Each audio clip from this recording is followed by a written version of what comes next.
बिस्मिल्लाहिर्रहमानिर्रहीम, अस्सलाम वालेकुम जी। मैं नजमुल हसन बाजवा हूं। नाज़रीन, शाह महमूद कुरैशी साहब आज जेल से छूट गए हैं। शाह महमूद कुरैशी साहब रिहा हो चुके हैं। शाह महमूद कुरैशी साहब की रिहाई बड़ी गैर मामूली किस्म की रिहाई है और ये बड़ी अहम तरीन रिहाई है।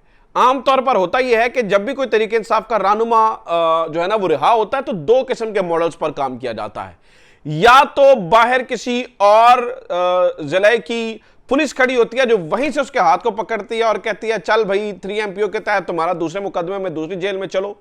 या फिर यह ऑप्शन दिया जाता है कि जेल के पिछले दरवाजे से निकलो, चुप करके इस्लामाबाद प्रेस क्लब जाओ, वहां पर जाके प्रेस कॉन्फ्रेंस करो, अपने गुनाहों से माफी मांगो, सियासत से तौबा करो, इमरान खान को बुरा भला कहो, सियासत छोड़ो, अल्लाह हाफिज कर जाओ। ये दो किस्म के ऑप्शंस होते हैं। कुछ लोग जो है वो गिरफ्तारी दे देते हैं और गिरफ्तार ही रहते हैं और कुछ लोग जो है वो आंसू बहाते हुए प्रेस कॉन्फ्रेंस करते हैं, कहानी खत्म हो जाती है। लेकिन शाह महमूद कुरैशी के टाइम ये दोनों चीजें नहीं हुई बल्कि तीसरी किस्म की चीज हुई है। ऐसा क्यों हुआ? शाह महमूद कुरैशी साहब की रिहाई और एक इंतहाई अहम तरीन मुलाकात होने जा रही है इमरान खान से, बहुत अहम तरीन मुलाकात जमान पाक के अंदर। इस मुलाकात के अंदर क्या होगा, क्या ऑप्शंस दिए जा रहे हैं, कहां से ऑप्शंस आ रहे हैं, किस तरफ से आ रहे हैं, क्या बातचीत होगी और क्या क्या जो है ना वो चीजें हैं, क्या कार्ड्स ऑन द टेबल हैं, ये सारी चीजें इंतहाई अहम है। आज की वीडियो में नाज़रीन किराम इन्हीं तमाम चीजों के ऊपर जो है वो हम गुफ्तगू करेंगे। और शाह महमूद कुरैशी साहब क्योंकि उन्होंने बाहर निकल कहा है कि मैं तहरीक इंसाफ के साथ हूं, इंसाफ का झंडा मेरे हाथ में है, तो फिर असल गेम क्या है? ये दो तीन बहुत, और इमरान खान इंतहाई पुरतमाद क्यों है, ये दूसरी चीज है। ये दो तीन चीजें इंपॉर्टेंट। नाज़रीन किराम, आज से कुछ दिन पहले फवाद चौधरी साहब सियासत छोड़ने के बाद और सियासत से कुछ देर के लिए ब्रेक लेने के बाद एकदम से अलग होते हैं, लेकिन फिर महमूद मौलवी और इमरान इस्माइल के साथ नमूदार होते हैं अडयाला जेल के बाहर। अडयाला जेल जहां पर शाह महमूद कुरैशी साहब कैद है, जहां पर उनके अहले खाना को जो है ना उनसे मिलने की इजाजत नहीं दी जाती है। फवाद चौधरी साहब, महमूद मौलवी साहब और इमरान इस्माइल साहब अचानक से VIP प्रोटोकॉल के अंदर शाह महमूद कुरैशी साहब से मुलाकात करते हैं और मुलाकात करने के बाद बाहर निकलकर यह दावा करते हैं कि अगले 24 से 48 घंटों के दौरान हमारी मुलाकात जो है वो बड़ी खुशाइंद और खुशगवार रही है। आपको पता चल जाएगा कि होने क्या जा रहा है, मतलब चीजें जो है ना वो खुशाइंद होंगी, ठीक है। और उसके बाद लेकिन 24 से 48 घंटों के बाद शाह महमूद कुरैशी साहब कुछ नहीं बोलते, बल्कि उनकी बेटी का बयान आता है कि वो इमरान खान के साथ खड़े हैं, डट के खड़े हैं। अब जरा दो बैकग्राउंड समझ लीजिए, फिर मैं आपको बता देता हूं कि शाह महमूद कुरैशी साहब को मुमकिन तौर पर क्या पैगाम देकर, क्या ऑफर्स देकर जो है ना वो जमान पाक में भेजा जा रहा है और क्या चीजें वहां पर डिस्कस हो रही हैं। इससे पहले नाज़रीन किराम बैकग्राउंड क्या है? बैकग्राउंड ये है कि 2-3 प्लान्स जो है ना वो इकट्ठे लॉन्च किए गए, जिनमें जहांगीर तरीन प्लान, लोटा ग्रुप प्लान और पीपल्स पार्टी प्लान, ये 3 प्लान इकट्ठे लॉन्च किए गए। जहांगीर तरीन प्लान बुरी तरह से फ्लॉप हो चुका है क्योंकि जहांगीर तरीन साहब के पास कोई बड़ा हैवी वेट नहीं है जिसे दिखा के वो इलेक्शंस की तरफ जा सकते हैं, इसीलिए अभी तक वो अपनी सियासी पार्टी को रजिस्टर तक नहीं कर सके हैं। जो लोटा ग्रुप प्लान था, यानी कि जिसमें हमारे बड़े ही मुअज़्ज़ज़ दोस्त, करीबी दोस्त मुराद राज साहब, हमारे बड़े मुअज़्ज़ज़ दोस्त कर्नल रिटायर्ड हाशिम डोगर साहब, जिन्होंने कहा जी हमारे पास किस चीज की कमी है, हम तो जो है वो हमारे पास सिर्फ जहाज ही नहीं है। डेमोक्रेट्स के नाम से ये ग्रुप बना, ये भी फ्लॉप हो चुका है क्योंकि आज इसके 3 लोग जो है वो जहांगीर तरीन साहब से मिले और ये टूट फूट का शिकार है, तो ये प्लान भी नाकाम हो गया। अच्छा, इसके अलावा एक और प्लान नाज़रीन किराम जो है ना वो लॉन्च किया गया था, वो था फवाद चौधरी प्लान। फवाद चौधरी प्लान ये था कि एंटी PDM वोट को इकट्ठा किया जाए और एंटी PDM वोट को अब जो है ना वो कलेक्ट कर लिया जाए और इमरान खान को माइनस कर दिया जाए। ये जो फवाद चौधरी साहब वाला प्लान था, जिसमें उन्होंने परवेज खटक से रब्ता किया, फलां असद उमर से रब्ता किया और इधर उधर रब्ते किए, लेकिन वो प्लान भी कामयाब नहीं हो सका और फवाद चौधरी साहब एकदम से मंजर से गायब हो गए, ऐसे जैसे कि गधे के सर से सींग। बिल्कुल जो है वो मंजर से इस तरह से गायब हो गए क्योंकि वो प्लान भी कामयाब नहीं हो सका कि बाहर से आए।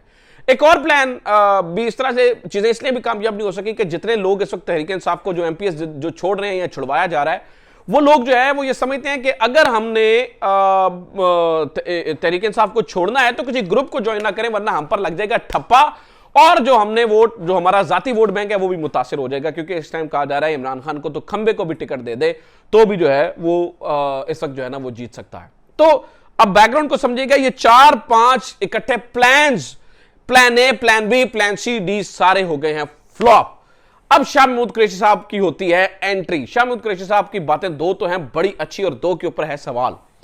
जो सबसे अच्छी बात है, उन्होंने कहा जी मैं तहरीक इंसाफ में हूं, दूसरी अच्छी बात मैं इमरान खान से मिलूंगा, तीसरी लेकिन इनके ऊपर सवाल है कोई जवाब नहीं दिया और कहा जी मैं कल बताऊंगा इसका, और उन्होंने कहा जी मैं कैद तन्हाई में बहुत कुछ सोचता रहा हूं, इसका मतलब है शाह महमूद कुरैशी साहब ने बहुत कुछ सोचा है और इसका मतलब है उनके जहन में सेकंड थॉट्स हैं और उन्होंने उस तरह से इमरान खान को डिफेंड नहीं किया जिस तरह से वो करते होते हैं। हो सकता है स्ट्रेटेजी के तहत, हो सकता है उन चीजों के तहत जो है ना वो करना हो। अब शाह महमूद कुरैशी साहब नाज़रीन किराम जा रहे हैं कल इमरान खान साहब से मिलने।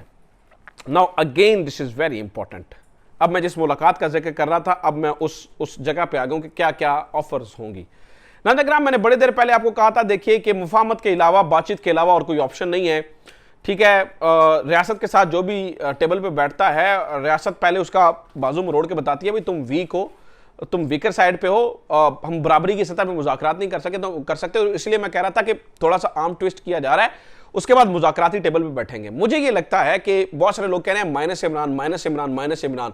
मुझे ये लगता है कि हो सकता है माइनस इमरान आगे जाके बात हो, लेकिन शाह महमूद कुरैशी के जरिए शायद अब इमरान खान से डायरेक्ट बातचीत की शुरुआत हो जाएगी और होने जा रही है। यह बहुत इंपॉर्टेंट है, यह बहुत अहम तरीन है, क्योंकि शाह महमूद कुरैशी साहब जो कह रहे हैं ना, कैद तन्हाई के अंदर बहुत कुछ सोचता रहा हूं। शाह महमूद कुरैशी साहब से ऑब्वियसली मुलाकातें भी होती नहीं होंगी शाह महमूद कुरैशी साहब से, और ये ऑब्वियस चीजें हैं, इधर उधर वो सारी चीजें जो है वो चल रही थी। अब शाह महमूद कुरैशी साहब के जरिए इमरान खान को पैगाम पहुंचाया जा रहा है और इमरान खान को कहा जाएगा कि अब आप बताएं आपने क्या करना है। और कुछ चीजें इमरान खान टेबल पर रखेंगे और कुछ चीजें जो है वो दूसरी तरफ से टेबल पर आएंगी, और कुछ चीजें जो है ना वो जब डिस्कशन होगी तो उसमें सामने आएंगी। कुछ चीजें अब इमरान खान को मानना पड़ेगी, कुछ चीजें दूसरी तरफ मानना पड़ेंगी। अगर मुल्क को स्टेबल करना है तो this is the best opportunity, best chance. उसकी वजह क्या है नाज़रीन किराम? उसकी वजह यह है कि इमरान खान मोमेंटम दोबारा गेन कर गए। उसकी मिसाल दे देता हूं, आप वकला देखें, आप इमरान खान का इस वक्त का कॉन्फिडेंस देखें, इमरान खान की बॉडी लैंग्वेज देखें, और जिस चीज ने इमरान खान को कॉन्फिडेंट रखा हुआ है वो है इस वक्त अवाम का vote. Vote bank Imran Khan का इंटैक्ट है, वो कहीं गया ही नहीं है। And that is something very interesting और very let's say weird in a sense for the politics of Pakistan. Pakistan में तो ऐसा नहीं होता है, बंदे इधर उधर जाते हैं तो वोट बैंक क्रुल हो जाता है। वोट बैंक क्रुल नहीं हुआ, ये प्रॉब्लम है। तो वोट बैंक जो इंटैक्ट है ना, यानी कि अगर साथी साथ छोड़ गए हैं तो जो अवाम है वो खान का साथ नहीं छोड़ रही है। ठप्पा उसी के ऊपर लगेगा जिसके ऊपर खान कहेगा। ये जो बात है ना नाज़रीन किराम, ये उस चीज को जो है ना वो शुरुआत करने जा रही है। तो लिहाजा शाह महमूद कुरैशी साहब का जो एंट्री है वो एक सरप्राइजिंग एंट्री है, एक सरप्राइज है, एक चीज है। अब मुझे लगता है बहुत सारे लोग कह रहे हैं कुरैशी साहब माइनस इमरान कर रहे हैं, ये वो। मैं I am very very very hopeful कि ऑब्वियसली चीजें टेबल पे इधर भी ऐसे भी रखनी पड़ेंगी, उधर से भी रखनी पड़ेंगी। बिल्कुल इमरान खान को साइडलाइन नहीं किया जा सकता, लेकिन चीजें मानना पड़ेंगी इधर उधर से, और फिर बातचीत होगी और फिर मुज़ाकरात होंगे और फिर बातचीत से मामला आगे बढ़ेंगे। तो मुझे लगता है कि इसलिए जो है ना वो शायद चीजें अब राइट डायरेक्शन की तरफ जाना शुरू हो जाए। This is it from today's episode. अपना ख्याल रखें। खुदा हाफिज़। पाकिस्तान जिंदाबाद।